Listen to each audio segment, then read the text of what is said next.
Cardinal, thank you very much for You're your welcome. thoughts and your Good to be with you. reflections on Pope Francis. We were talking just about the state of the world and its challenges. One of those is violence. Oh, yeah, and today very much especially, it seems, yeah. in our own city. Well, recently there was a conference, an anti-violence conference at Holy Family Parish. The Archdiocesan Blessed are the Peacemakers Conference. Again, Jim Dish and Brian Brock are from the television office. They were there. Francis tried to make peace in his time. Benedict said, I want to be a peacemaker. And so did Pope Francis. I want to create places of fraternity.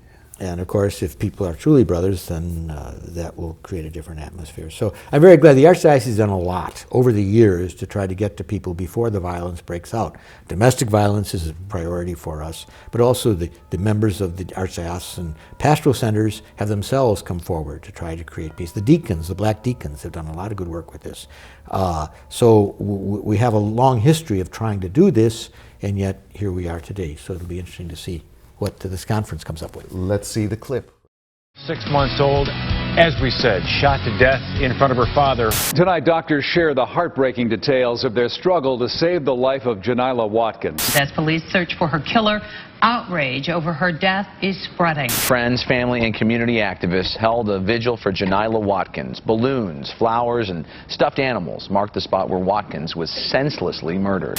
The little girl's organs began to fail. Her mother, Judy, was in the operating room when she passed away at 6 o'clock Tuesday morning. Violence in our neighborhoods has become a commonplace lead story on local newscasts. The murder statistics are staggering, so much so that Chicago has been thrust into the national spotlight. You just look at the national attention that we're getting, just the violence that's happening. Last year over 500 murders, and then we're out of the gates in 2013. Looks like we're going to beat that record. So it's crisis time. It is, that the violence is palpable in our communities. How can Catholics respond to the growing crisis of violence in Chicago and beyond? That was the subject of a recent Blessed Are the Peacemakers workshop at Holy Family Parish on Roosevelt Road. Today we're going to look at the power that Jesus calls us to, which is to love our enemies, love ourselves, love our neighbor, and love the God who loves us unconditionally, and put that into action to face the violence we face in our lives, in our communities, throughout Chicago, and around the world. More than 70 people attended the Blessed Are the Peacemakers conference. They came from Chicago and the suburbs. Some who attended have been personally touched by the violence. What brings me really is my passion to the young people in our neighborhood who were killed because of violence, and especially this last one is really more horrifying because of the baby. And I've seen myself like a drive-by shooting in our neighborhood. I want to see what we can do as a parish to stop the violence that's plagued our neighborhood, the Washington Park neighborhood. And then personally, my family has unfortunately been a victim of violence. I just recently lost a nephew in January to violence.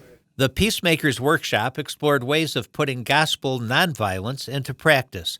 Attendees shared ideas and perspectives with each other. The pastor of a church on Chicago's South Side talks about the impact a faith community can have on the overall neighborhood. People are scared, and people are angry, and people are at wit's end because the violence just continues to escalate. So at St. Columbanus, we've declared the year 2013 a year of peacemaking, with the understanding that we can't have peace in our neighborhood unless it's firmly established within ourselves. So it's kind of a three-prong effect. Peace within ourselves, peace within our faith community, peace within the neighborhood. How do you preach nonviolence in the community? Well, first of all, we have to live nonviolently. We have to demonstrate exactly what Christ was trying to show us in his life. We have to be compassionate to one another. We have to be thoughtful and sensitive towards one another. And of course, by doing that, that's doing Christ's work, and be receptive to people who come to you. Part of being receptive to those who need help is to recognize what violence really is, and it's a lot more than street violence. Violence is anything that dehumanizes, disrespects, diminishes another person. or ourselves.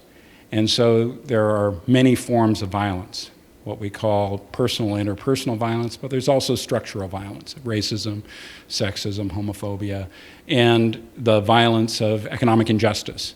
Among those attending the conference were high school students eager to bring lessons they learned back to their places of learning. Such was the case with this high school junior and a member of her school's social justice committee. Well, social justice, it really is just being united as a community and being just with people's opinions and thoughts and anything else that they believe in.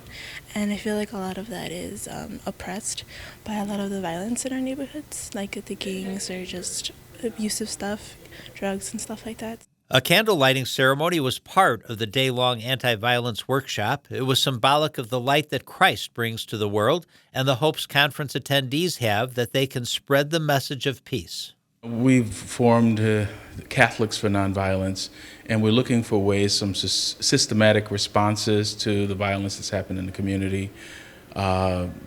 Certainly prayer is part of that we do this as faith-filled people. And looking for ways that we can actually intervene and make a difference. They are good people. I have met a couple of them who are in gang, and they're good people. They just need somebody to show that God loves them, and we show it in our love in our church. Hopefully we can figure out different ways that we can reach and target young people, and then also collaborate together to show kids that there is a different way. And it's my hope that if we are able to plant seeds of the peace that Christ gives to all of us, that our children will then be able to grow and foster and pass that on. We need to get out, evangelize, talk to the people in the community, try to get them more involved in the church, but if not in the church specifically, in social justice, which affects the entire community, whether you be Catholic, Baptist, Muslim, Islamic, or whatever. At Columbanus, we feed close to 1,000 families every week with 1,000 bags, I should say. We have an active program as far as the gym is concerned, as far as the school is concerned. And of course, my organization, the Holy Name Society, we try to set good examples for the men of the parish. And, we try to shine as much light on that as we possibly can. So at the end of the day, with all the positive initiatives supported by the Catholic faith community, can the church be effective in combating violence in all its ugly forms? Absolutely. I mean, that's the mission of the church, in my opinion. And the reason I'm a priest is because I believe in the parish as an instrument of social change. From the Blessed Are the Peacemakers workshop at Holy Family Church, I'm Jim Dish reporting for the Church, the Cardinal and You. Oh, quite a conference that was. A lot of effort went into that. Yeah, I'm very, very proud of people who now try to accompany people after there's been violence. That's very important. But I still wish we could find better ways to be present to people before they become violent. Because there's an internal violence, and therefore there's an external violence. And so it's our job to take a look at that. Why is that internal discipline necessary for people to control themselves not there? And can we incorporate them into that vision of Francis and the gospel vision? So I'm very grateful for this. Thank you.